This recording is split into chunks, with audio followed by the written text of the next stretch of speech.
Welcome to our programme focus.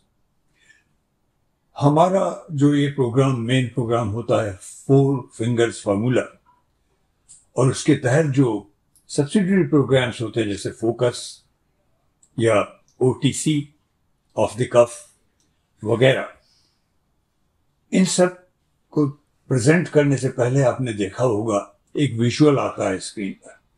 Dark screen होता है, बिल्कुल काला, और उसमें माचिस की एक तीली को माचिस के ऊपर रगड़ा जाता है और फिर रोशनी उठती है, फ्लेम उठती है, और लिखा हुआ आता है इग्नाइट लाइट, मतलब अंधेरे में प्रकाश लाओ।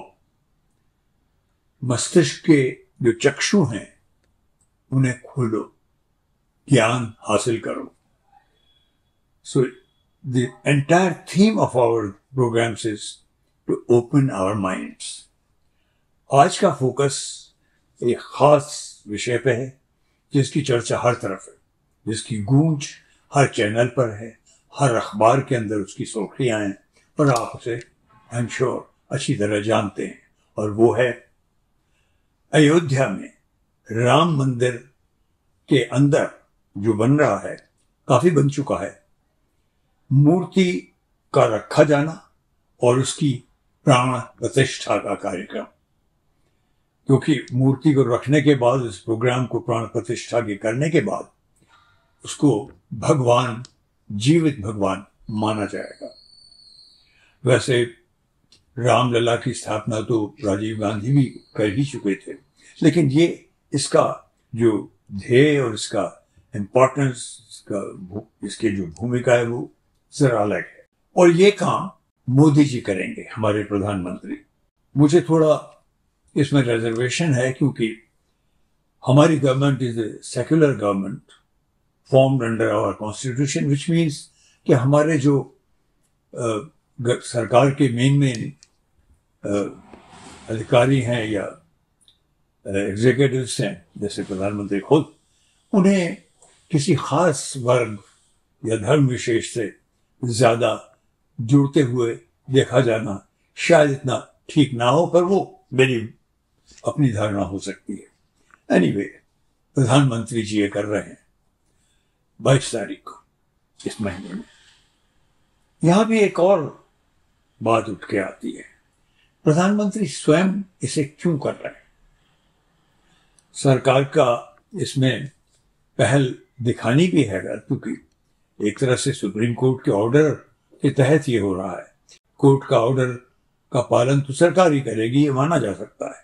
तो क्यों नहीं हमारा राज्य है, गणराज्य, उसका सबसे बड़ा प्रतिनिधित्व कौन करता है? वो तो हमारे प्रेसिडेंट करती है, द्रौपदी मुर्मू जी करती है। तो क्यों नहीं द्रौपदी मुर्मू जी से ये करवाया गया या करवाया जा रहा? क्योंकि वो दो चीजें हैं, एक तो वो स्त्री हैं, तो हम जो कहते हैं स्त्री की बात, नरेंद्र मोदी जी तो बार बार स्त्री की बहुत वैल्यू बताते जा रहे हैं कि मैं बहुत आदर करता हूं, बहुत बड़ा स्थान देता हूं, तो बहुत अच्छा मौका था।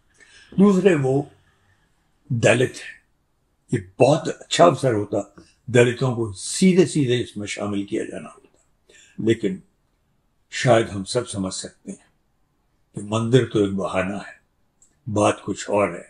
बात तो राजनीतिक तौर पे अपने को प्रबुद्ध बताना, ऊंचा बताना, अपनी इमेज चमकाना है, जिससे कि उसका राजनीतिक फायदा हो सके। इसकी टाइमिंग भी बहुत सोच समझ के की गई है, very close to the general elections of this year 2024। वैसे मोदी जी को तो यूं भी आदत है बहुत सेल्फीज की, और उन्होंने अपनी इमेज को चमकाने का कोई मौका कभी चूका नहीं है। सरकारी खर्च पर, टैक्स पेयर के खर्च पर, जगह जगह स्टेशंस पर मोदी जी के कटआउट लगाए गए हैं, काफी खर्चा करके। किस बात के लिए? जनता को यह अवसर देने के लिए वो चाहें तो मोदी जी के साथ खड़े होकर सेल्फी खींच सकते हैं और उन्हें डिस्ट्रीब्यूट कर सकते हैं। अगेन, पब्लिसिटी, सेल्फ पब्लिसिटी, राजनीतिक फायदा। बड़े इनसिक्योर हैं, मैं समझता हूं हमारे प्रधानमंत्री। उन्हें शायद अपने काम पर विश्वास भी नहीं है इतना। वरना वो शायद ऐसा ना करते, क्योंकि ये मैच्योरिटी तो नहीं लगती। I must clearly and strongly state that. Anyway,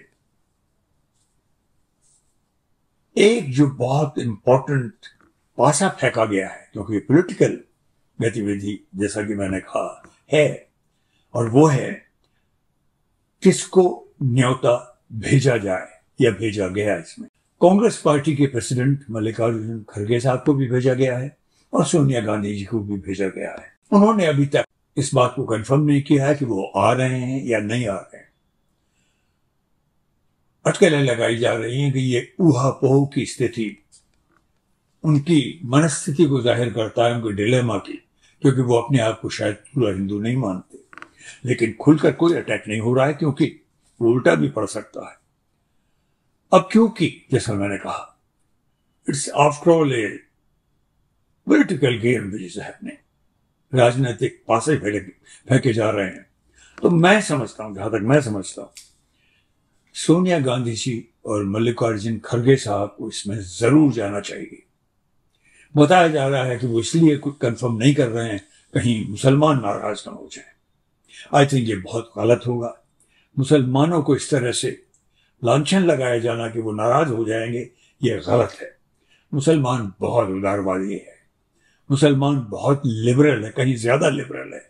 हम कुछ बहुत ही संकीर्ण हिंदुओं से वो नाराज नहीं होगा। वो इसकी वैल्यू, इसका महत्व समझता है, और उसको ये भी मालूम है कि इसका गलत पॉलिटिकल एडवांटेज लिया जा सकता है सत्ता पक्ष द्वारा, और वो नहीं चाहेगा कि सत्ता पक्ष को ताकत मिले, क्योंकि उसमें भी असली मायनों में मुसलमान का ही नुकसान है।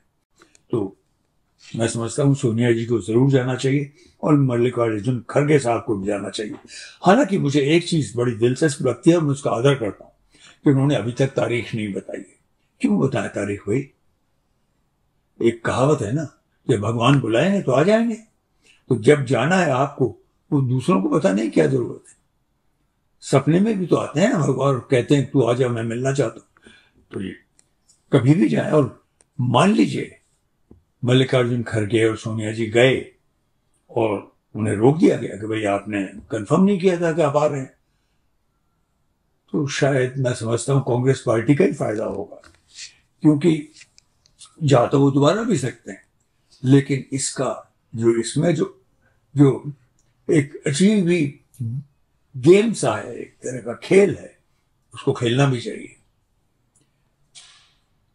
मोदी जी को ये आनंद नहीं लेने देना चाहिए कि वो आ रहे हैं या नहीं आ रहे हैं। थोड़ा पकने दो मामले को।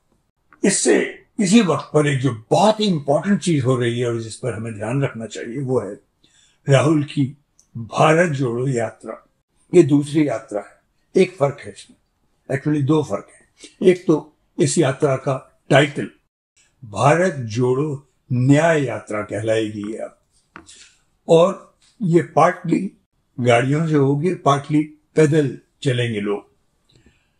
मैं समझता हूं कि भारत जोड़ो यात्रा, भारत जोड़ो न्याय यात्रा बहुत ही महत्व रखती है, खासतौर पर इलेक्शन से पहले ये हो रही है। इसलिए क्योंकि इस वक्त हर तरह से गेम खेले जा रहे हैं।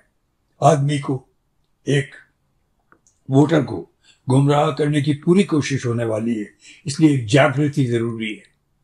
भारत जोड़ो यात्रा में जब राहुल गांधी चलते हैं, उनके साथ ही चलते हैं, तो लोगों में एक तरह की जागृति आनी शुरू होती है। एक फिल्म आई थी जिसका टाइटल भी जागृति था, कोई 60 साल पहले। एक गाना था उसमें बहुत अच्छा, दे दी हमें आजादी बिना खड़ग बिना ढाल, साबरमती के संत तूने कर दिया कमाल। एक तरह से अब वो घड़ी आ गई है, जिस तरह से आदमी को आदमी से लड़ाया जा रहा है, जिस तरह से संकीर्णता हम पर थोपी जा रही है कि एक सेकंड, एक दूसरी आजादी की जरूरत है। हिंदुस्तान को एक तरह से फिर से संकीर्णता से, फासिज्म से अपने आप को आजादी दिलानी है। ये जो डिक्टेटरशिप का सा राज्य और माहौल हो गया है, उससे आजादी दिलानी है। हमको फिर से खुली हवा में सांस लेना है। सो आई वेलकम भारत जोड़ो न्याय यात्रा।